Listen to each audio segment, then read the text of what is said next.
өлгөн үйдө той кылса болбойт деген маселеде бир жакыны өттү, атасы өттү, балким иниси өттү, кокус кырсык болуп калды, айтор билбейм, ушундай нерселер маселелерде ошол өлгөн үйдө бир жылга чейин кырсык чыкканга чейин, үчтүк чыкканга чейин же бир жылдык чыкканга чейин той кылса болбойт экен, сүйүнүч кубаныч деген нерсени кылса болбойт экен деген ар кандай кептер элибизди аралап жүрөт да.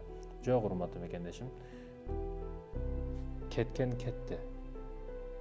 Ал кетип, эгер жакшы адам болсо бакыт тапты, жаман адам болсо өзүнө жараша сазайын тапты да. Демек, биздин калгандардын артта калгандардын милдети эмне?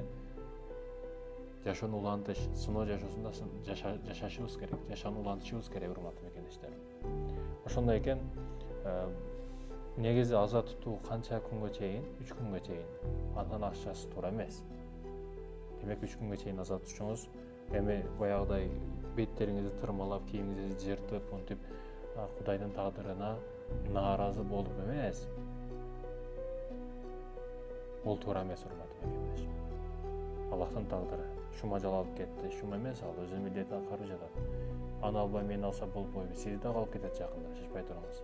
Ошондой экен, туура эмес сөздөр менен биз тагдырга нааразычылык билдирбешибиз керек.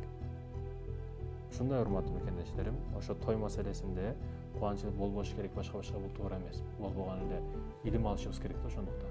Илим алышыбыз керек. Негизи эле ошол 40-тык, 3-түк деген нерсе жок шариятыбызда, динибизде. Ошондой экен, той кылабы, нике кылабы, ошол нерсени кыла берет. Анын айырмасы жок.